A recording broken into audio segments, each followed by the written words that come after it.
got these photos that I have marked as 5 stars. I'm going to go ahead and edit 3 of them in here. I think for the first one I'll talk, and then after that the next 2 I'll be quiet and we'll just let the music play and you can watch. So I'll start here with the Grand Tetons. And if yours looks like this, you need to tap this set of 3 sliders here to bring out the editing menu. You can click auto, and sometimes that's a pretty good place to start. It doesn't have a whole lot of effect on my photo.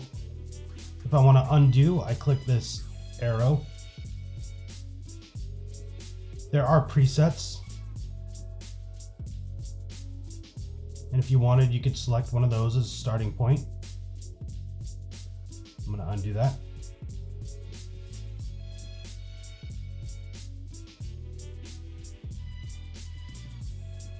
But in here under light is where we start to really be able to make changes. So first is this exposure slider. I can change the exposure of it. And if I can't get it quite back where I wanted it, I could double tap and it goes to 0. If I hold the slider and then hold my finger on the photo, it'll show me clipping. And it's telling me that those areas are too bright and that there will be no detail. If I were to print the photo especially, there'd be no detail there. Contrast is going to make the bright areas brighter and the dark areas darker, or it'll flatten it all out and make everything even more gray.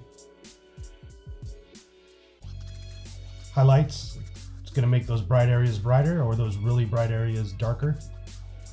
Same thing, if I hold the slider, hold the screen, it will show me clipping. Get just a little bit there at the far end. Same for shadows. Move the slider, tap the screen. But this image, it's sort of very neutral to begin with.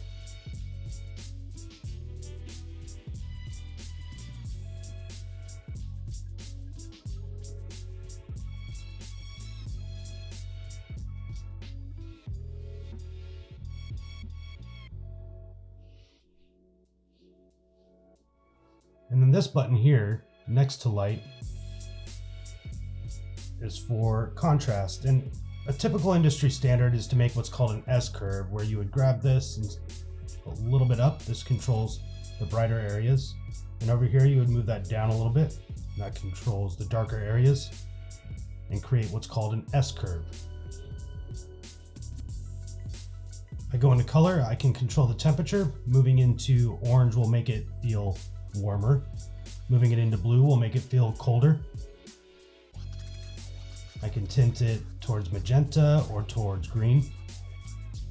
Vibrance is going to be how colorful those colors are.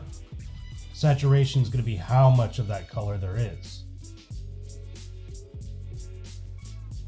I definitely recommend going in there and sliding every slider to its max to see what it does.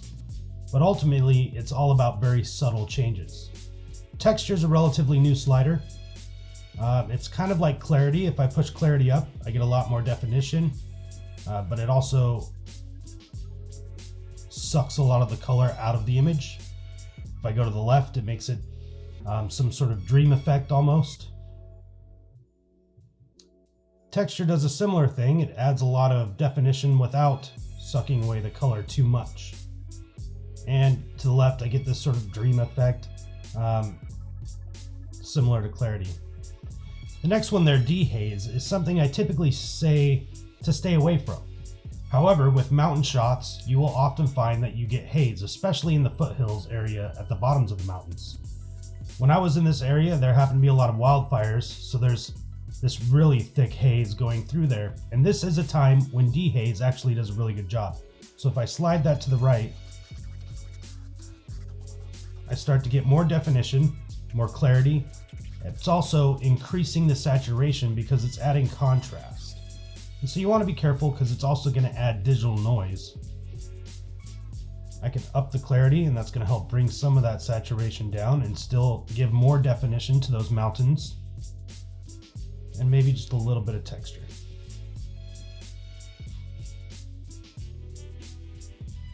I'll go ahead and move down. Vignette is going to either add this white frame around it if I go to the right, or darker. And it can help you emphasize, something in your photo if you're wanting to. I usually don't use a vignette, so I'll just set all these back to 0.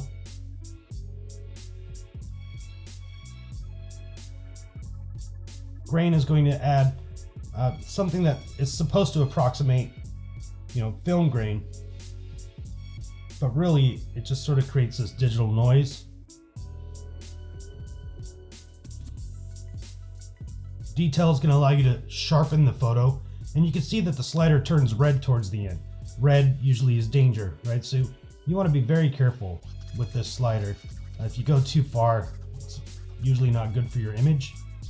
For whatever reason, I have a habit of, let's say if I decide I want to set my sharpening at 60, then I'm going to set my detail to 30. I just have this habit of setting the detail to be half of the sharpening. So if I were to set it at 90, I would take my detail to 45. There's no rhyme or reason, it's just something that I do.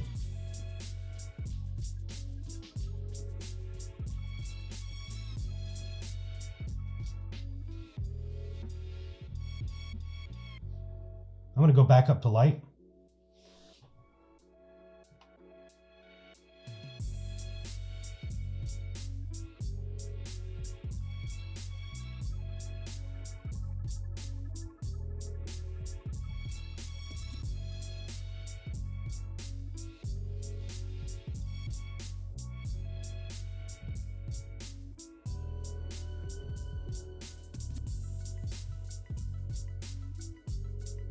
If you want to make the image black and white, here under color we have a black and white button.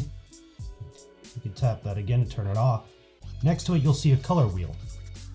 If we go into that, we can control the mix of our colors here under color mix. So if I want to change my blues to a different hue, meaning what color the color is, this is where I would do that. And maybe I want my blues to be a little more teal, but that's too much, so I can desaturate it a little. I can control it, the darkness or brightness, the luminance of that color, how bright or dark it is.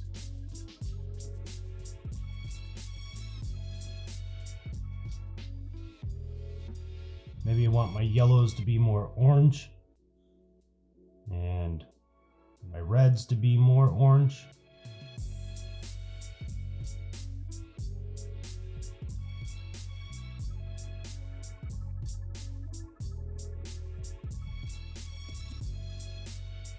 Double click them to set them back to where they were.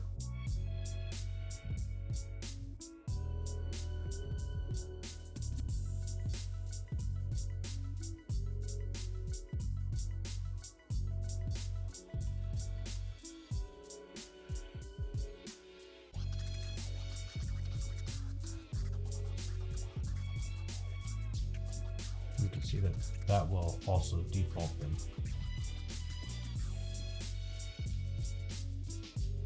I'm going to go and lower the saturation. I'm going to go under effects. Nope, detail. Let's talk about noise reduction. You can see I've got quite a bit of noise in this photo, and I can use this noise reduction slider, and that's going to remove a lot of it, but at a cost. You can see it starts to look like the photo is not in focus. And even if I lift the detail, it doesn't help too much, a little bit. So you got to be really careful about how much noise reduction you use.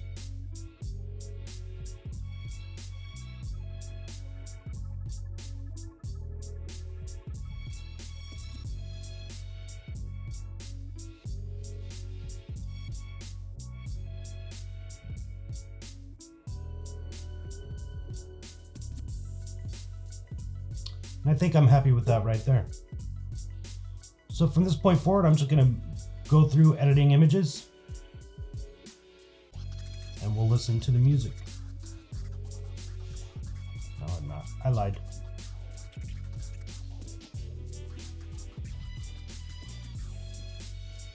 Below those three sliders, we have presets.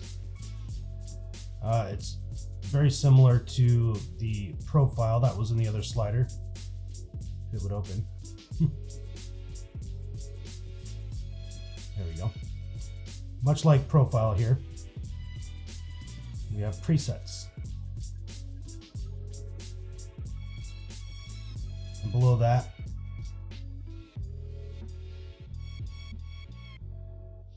we have the ability to crop and flip and rotate and straighten our image. So if yours was a little bit crooked, you could come in here and make sure that it was straight. You can click that button there and it's going to straighten it automatically. And I can undo it. So I'll go ahead and do the auto straighten. I can change my aspect ratio here.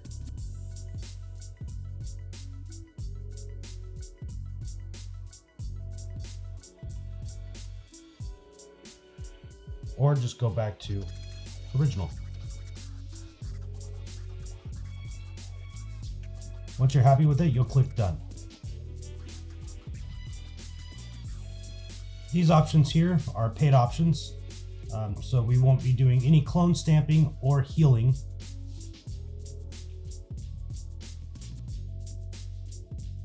Once you're finished, you'll click this square with an arrow, and we're going to go ahead and export this to the camera roll.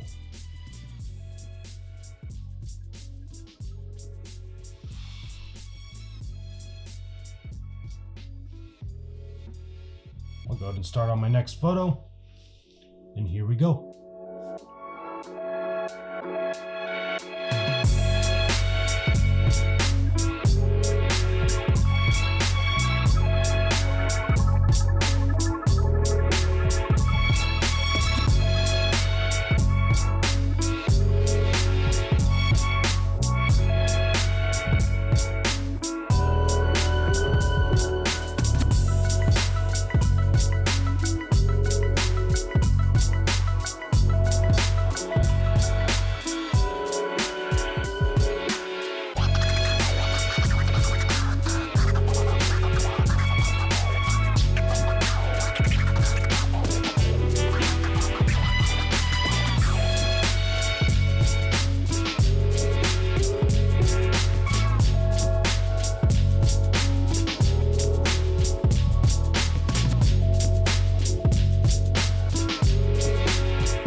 You'll apply these same tools to go ahead and edit your photos, submit them to whichever photo edit assignment you're working on, and you'll be good to go. So that's it.